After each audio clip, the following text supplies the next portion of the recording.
Do you know that hormones play a role in whether you lose or gain weight?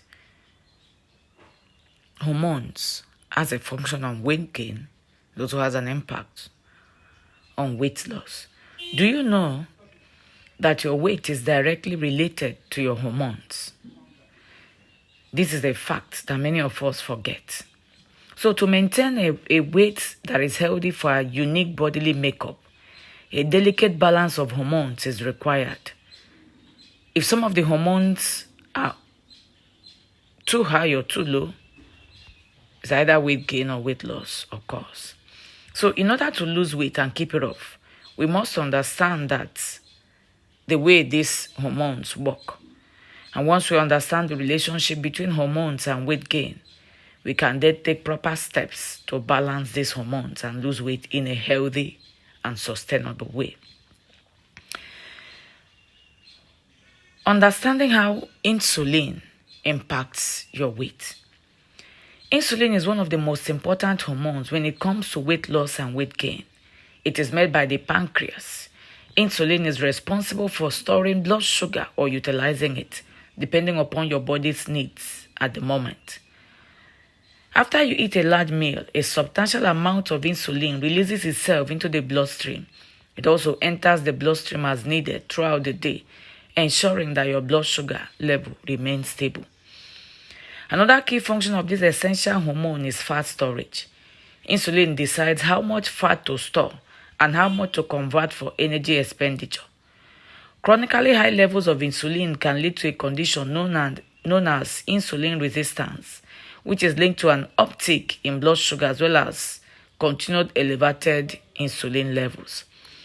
Preventing this insulin imbalance is crucial as it leads to weight gain and eventually to type 2 diabetes. When insulin levels remain high over an extended period of time, obesity and metabolic syndrome often results.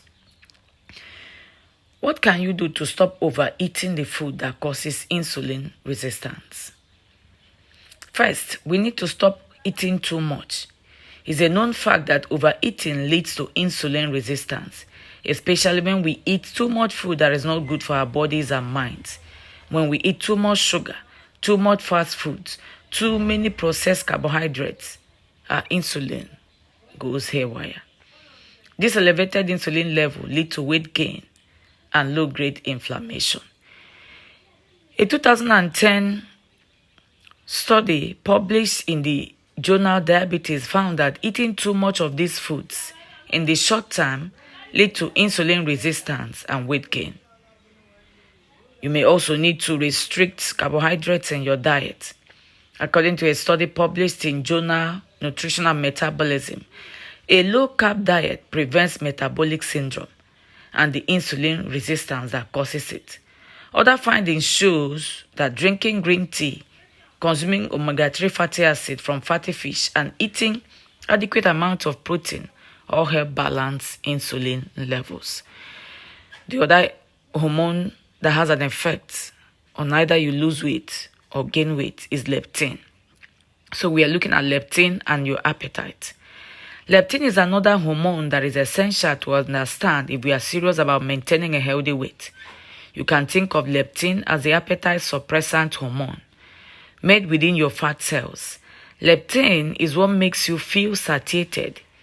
It talks to your brain, telling it when you feel hungry or full.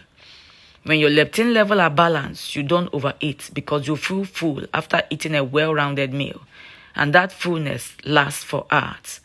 Leptin is like insulin in that it hates the wrong foods. Ever notice how sweet and processed foods leave you feeling empty and wanting for more, even after a short period of time? Eating trans fat and processed food over the long term eventually leads to leptin resistance. So what do you need to know about leptin resistance? When your body becomes resistant to leptin, leptin levels become too high. In fact, overweight individuals who get their leptin level tested typically found their leptin levels to be as high as 4 times the normal level. What's more, it's really difficult to balance leptin levels once they become resistant. So with leptin resistance, communication between the brain and leptin is impaired. so that your brain doesn't understand that it's full and tells your body to keep eating. And it's as if your brain thinks you are starving when in reality you are just leptin resistant. To reverse leptin resistance or prevent it from happening to you, you need to check what you eat, what you drink, and what supplements you take. So everything in your body is impacted by what you put into it, and leptin is no different.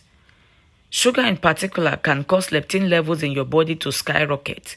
So you want to eat less sugar, or if possible, avoid added sugar to your meals.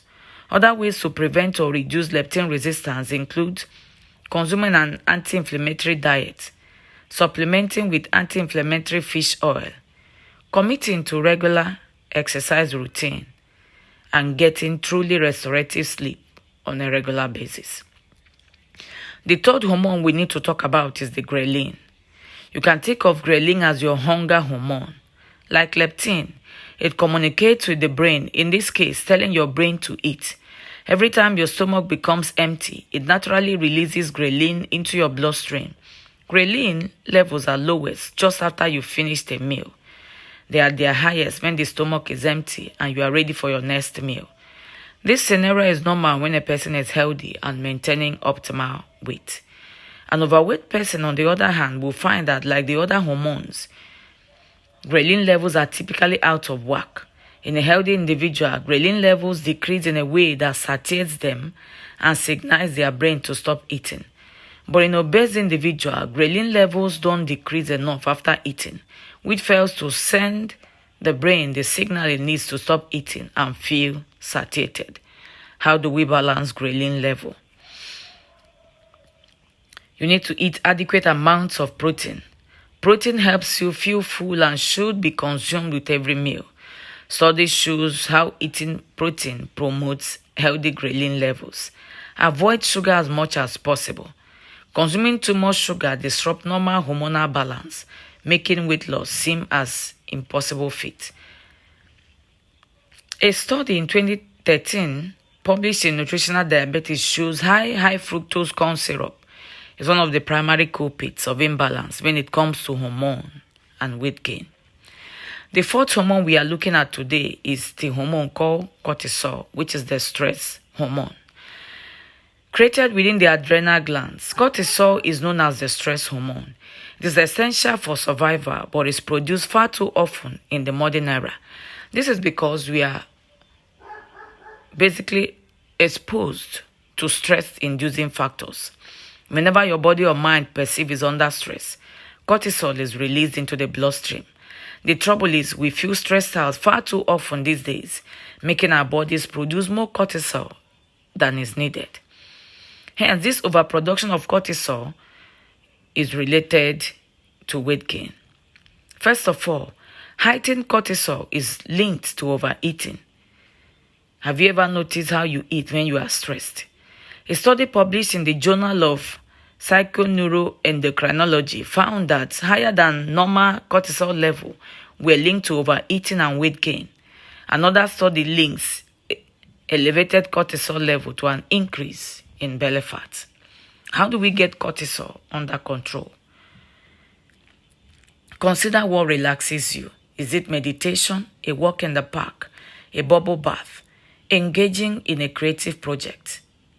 Find what relieves stress for you and integrate it into your daily routine. Do it more often.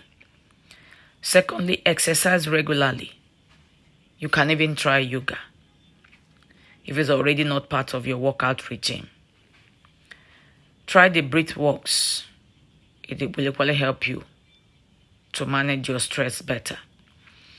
Listen to your favorite music.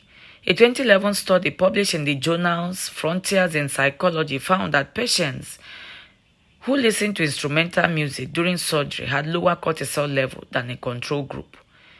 Get enough sleep at night. Have you ever noticed how easily stressed and anxious you become on days when you are sleep deprived? This happens because during a night of deep restorative sleep, your body is working to balance all hormones, including cortisol. A study published in the peer-reviewed journal Aviation, Space and Environmental Medicine explored how sleep deprivation impacted helicopter pilots on a 7-day emergency medical duty. Findings suggested it was sleep deprivation, not the act of emergency medical care, that elevated adrenaline and cortisol level. The fifth hormone we are talking about is estrogen. How does estrogen impact weight gain? Estrogen is produced within the ovaries. Estrogen is responsible for optimal functioning of all female reproductive organs. Estrogen promotes the storage of fat for healthy reproductive years. When estrogen is balanced, the right amount of fat helps carry out female reproductive function. However, when there is little or too much estrogen, weight gain often results. Overweight women typically have high amounts of estrogen, as do women in the first half of pregnancy. Then there is the perimenopause and the menopause, which are characterized by a notable decrease in estrogen. It is during this time that some women opt for hormone replacement therapy to replace declining estrogen levels. How do you keep estrogen levels at optimal level? Commit to regular exercise routine. Many studies, including this 2012, published in the Journal of Clinical Oncology, explain how exercise lowers estrogen levels in obese women. Eat your fiber. Fibrous foods help decrease elevated estrogen levels. Eat veggies in the cruciferous family. This includes broccoli, cauliflower, Brussels sprouts, cabbage, kale, etc. Anything green and leafy is always a good idea. Reduce your exposure to endocrine disruptors. Endocrine disruptors are chemicals that interfere with our natural hormones. If possible, avoid plastic containers, cans, or water bottles made with BPA. Never microwave plastic. Choose organic foods when possible. Consider bioidentical hormone replacement therapy. If you do this and more, and you keep your hormones in check, you discover that weight gain or weight loss becomes easy for you. Most importantly, we could see that diet plays a factor in losing weight. What you eat and what you abstain from eating is critical. So eating foods that are high in fiber, eating organic foods, eating whole grains, eating green leaves, veggies, or leafy vegetables, and many more will help you. I would like you to know your thoughts on this video. Kindly turn on your notification bell so that you get our videos as they drop.